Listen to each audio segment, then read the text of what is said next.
Hi, my name is Elizabella. I'm representing National Honor Society and Business Professionals of America.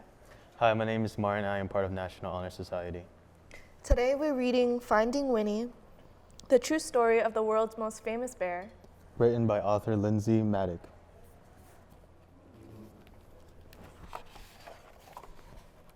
Could you tell me a story? Asked Cole. It's awfully late. It was long past dark and time to be asleep. What kind of story? You know, a true story, one about a bear. We cuddled up close. I'll do my best, I said. A very long time ago, about 100 years before you were born, there was a veterinarian who lived in Winnipeg. His name was Harry Colburn. A vegetarian? Said Cole. Bear doesn't like vegetables. A veterinarian. It means an animal doctor. I know that, Cole said. That's what I'm going to maybe be when I'm big. If a horse had the hiccups or a cow had a cough, Harry knew how to make them feel just right. Harry's hands were never cold. Even in Winnipeg, where winters are so frosty that icicles grow on the insides of your nose. That was just the kind of doctor he was. But a day came when Harry had to say goodbye to Winnipeg. There was a war far, far away, beyond the end of the country, and on the other side of the ocean. And he was going to help. He would be caring for the soldiers' horses. Harry rode east on a train full of other soldiers. He leaned his head against the window, watching the land scroll by, wondering what it would be like to be so far from home. The train rolled right through dinner and over the sunset around 10 o'clock and into a nap and out the next day, until it stopped at a place called White River. Harry decided to stretch his legs. On the train platform was a man on a bench with a baby. A baby, said Cole, annoyed. A baby bear, a cub. Harry stopped. It's not every day that you see a bear cub at a train station. That bear has lost its mother, he thought, and that man must be the trapper who got her. What do trappers do? Asked Cole. It's what trappers don't do. They don't raise bears. Raise them?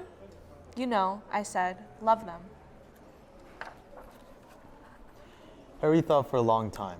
Then he said to himself, there is something special about that bear.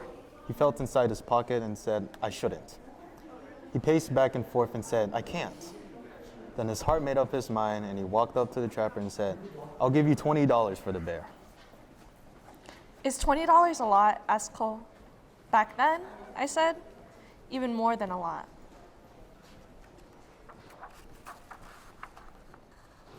Captain Colburn, said the colonel on the train, as the little pig sniffed at his knees. We are on a journey of thousands of miles, heading into the thick of battle, and you propose to bring this most dangerous creature? Bear stood straight up on her hind legs, as if to salute the colonel. The colonel stopped speaking at once, and then, in a different voice, he said, Oh, hallo. The men of Harry's regiment squeezed by to have a look. I've decided to name her Winnipeg, Harry told them, so we'll never be far from home, Winnie, for short. They had a very long way to travel, and they had already gone 3 or 4 feet when Winnie grew hungry. What do bears eat, the men wondered. What don't they eat, said Harry. Vegetables, Cole reminded me. Winnie ate vegetables, I said. She ate everything except onions. They brought her carrots and potatoes and apples and tomatoes and eggs and beans and bread and a tin of fish and some slop in a dish, but Winnie was still hungry. How about dessert, said Harry, holding up a bottle of condensed milk. Taking the treat in her paws, Winnie lay on her back and hummed a happy song as she drank. The men roared. Harry and Winnie gathered with soldiers from all over Canada in the green fields of Valcartier. A whole city of tents had sprung up there. One was a hospital for horses, where Harry went to work. Winnie was in the army now. Harry taught her how to stand up straight and hold her head high and turn this way and that, just so. Soon, she was assigned her own post. Even the colonel agreed that Winnie was a remarkable bear. She might have been the best navigator in the whole army. If you hid something, she could find it. She could. What if it was farther away? And farther still. Remarkable, he cried. In the evenings, both of them were too tired to move. When Harry thought about Winnie and the voyage across the ocean, his head said, I shouldn't. His head said, I can't, but his heart made up his mind. Nobody had ever tried to float so many people and animals across the Atlantic Ocean before. 30 ships sailed together, carrying about 36,000 men and about 7,500 horses, and about one bear named Winnie. When they finally arrived in England, the regiment went to training on the Salisbury Plain, where it rained and rained and rained. But Winnie didn't seem to mind. She was the mascot of the 2nd Canadian Infantry Brigade, and she attended her post with vigor. One day, Harry came running while she was doing her exercises in the tent. You'll bring the whole place down, he said, with a laugh, and she had grown. It was winter when the order came. The time had come to fight. Winnie posed proudly with the men for pictures to send home to their families. Harry thought for a long time. His head argued one way and then the other, but his heart made up his mind. He went to Winnie and said in a serious way, there's somewhere we need to go. Winnie brushed the mud off her nose and nuzzled in close. Harry drove all the way to the big city. Here we are, said Harry, the London Zoo. Harry took a deep breath. Winnie, this is going to be your home for a while, he said. She tilted her head. We're shipping out to France, he explained. I have to take care of the horses at the front. She rested her big head against him. I know you want to come, but it's not safe. Winnie's head bowed. Harry's hands were warm as sunshine, as usual. There is something you must always remember, Harry said. It's the most important thing, really. Even if we're apart, I'll always love you. You'll always be my bear. Is that the end? That's the end of Harry and Winnie's story, I said. But I don't want it to be over, said Cole. Sometimes, I said, you have to let one story end so the next one can begin. How do you know when that will happen? You don't, I said, which is why you should always carry on.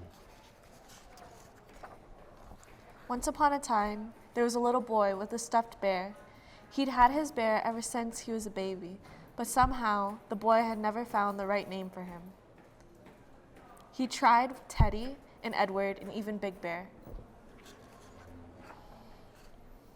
One day, the boy went to visit the London Zoo with his father, and there was a bear, a real bear, on the terraces there right away. The boy thought, there's something special about that bear. Her name was Winnie. They became true friends. The boy was allowed to come right inside of her enclosure to play. Once the boy had found Winnie, he knew just what to call his stuffed bear. He named it Winnie the Pooh, and the boy was called... Cole, said Cole. His name was Christopher Robin Milne. Christopher Robin would visit Winnie at the zoo, and then he would take his stuffed animal on all sorts of adventures in the wood behind his home.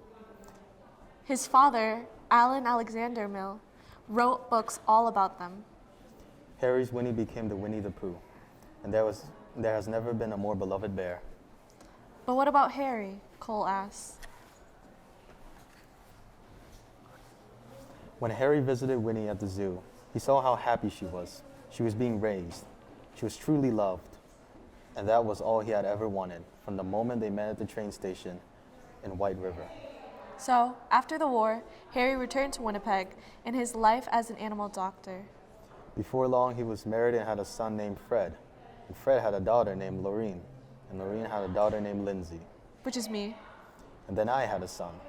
When I saw you, I thought, there's something special about this boy. So I named you after your great-great-grandfather, Captain Harry Colburn. I named you Cole. That's me, said Cole in a whisper. That's you. And that's Winnie? Yes, I said, that's Winnie. And it's all true? Sometimes the best stories are, I said. Cole's eyes grew big and he said nothing for a long time. Then he hugged his own bear close and let out a yawn that reached far away. And they both turned over and fell asleep. Thank you for listening to us reading Finding Winnie.